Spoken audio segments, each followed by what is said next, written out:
भारत का बंटवारा ये इतिहास का सिर्फ एक पन्ना नहीं है। ये एक ऐसा अध्याय है जिसे खून और आंसुओं से लिखा गया है।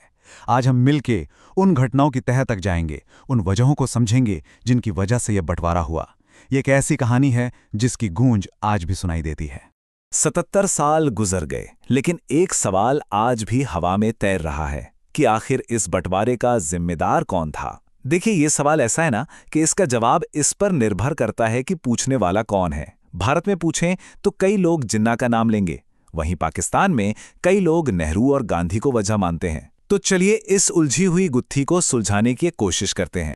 और हाँ, ये कहानी 1947 में अचानक शुरू नहीं हुई।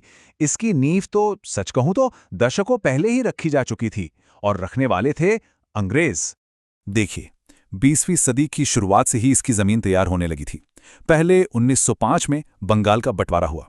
कारण बताया गया कि प्रशासन चलाना मुश्किल हो रहा है, लेकिन असल मकसद तो हिंदू मुस्लिम आबादी को बांटना था।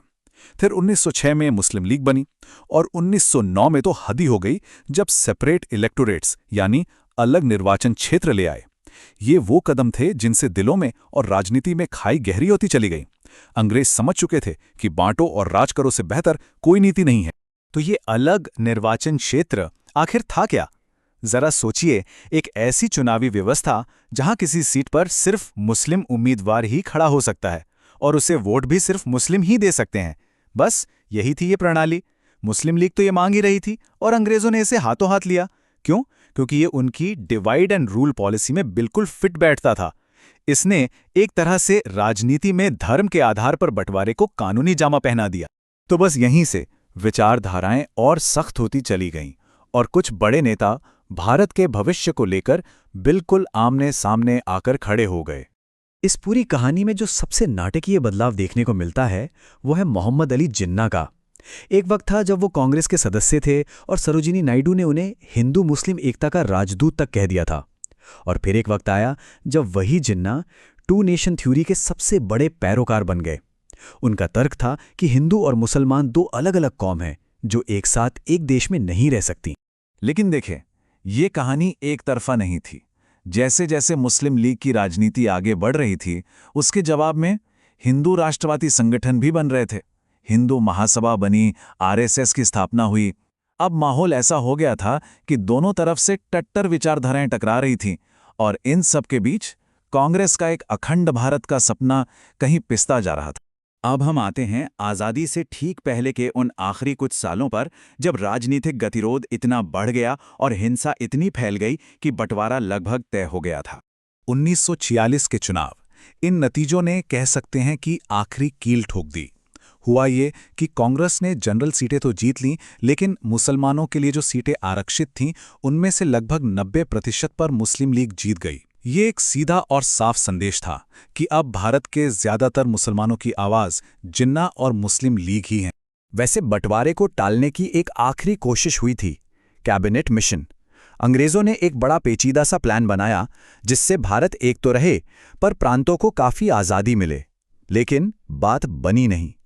कांग्रेस चाहती थी कि केंद्र मजबूत हो, जबकि जिन्ना को लगा कि अगर कांग्रेस की बात मानी गई तो मुस्लिम बहुल प्रांत कमजोर पड़ जाएंगे और पाकिस्तान का सपना हमेशा के लिए खत्म हो जाएगा।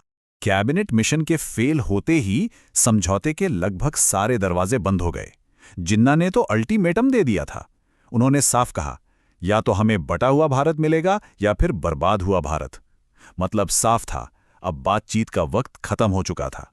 और इसके बाद जिन्ना ने डायरेक्ट एक्शन डे का ऐलान कर दिया। ये एक चिंगारी थी जिसने पूरे देश में आग लगा दी। शुरुआत हुई कलकत्ता के भयानक दंगों से, जिन्हें ग्रेट कलकत्ता किलिंग्स भी कहते हैं। और फिर तो हिंसा की एक ऐसी लहर चली जो अगले 1 साल तक देश को लहूलुहान करती रही। अब बात करते हैं उस जल्दबाजी और अफरा तफरी की जिसमें बंटवारे की लकीर खींची गई और जिसके नतीजे इतने खौफनाक हुए कि आज भी रूह कांप जाती है। अंग्रेजों को भारत छोड़ने की इतनी जल्दी थी कि सब कुछ तहस नहस हो गया। एक आदमी, सिरिल रैडक्लिफ, जिसे भारत के बारे में कुछ पता नहीं था, उसे नक्शे पर एक लकीर खींचने के लिए बस कुछ हफ्ते दिए गए। और सबसे अजीब, सबसे दुखद बात जानते हैं क्या थी?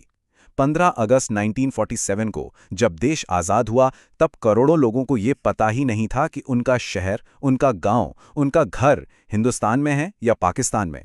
बॉर्डर की फाइनल लाइन तो आज़ादी के 2 दिन बाद 17 अगस्त को बताई गई। 15 से 20 लाख लोग, ये अनुमान है उन लोगों का जो बंटवारे की उस भयानक हिंसा में मारे गए।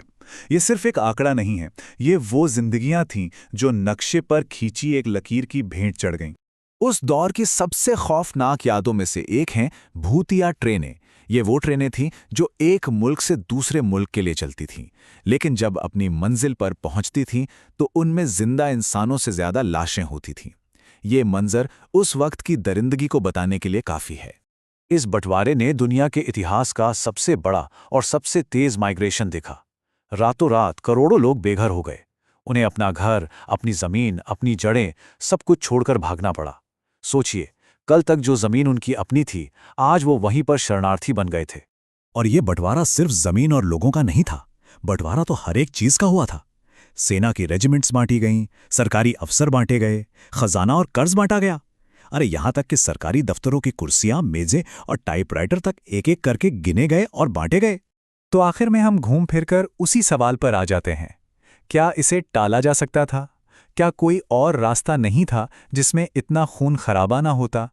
ये एक ऐसा सवाल है जिसका कोई आसान जवाब नहीं है, और शायद यही वजह है कि 77 साल बाद भी ये जख्म उतना ही गहरा है।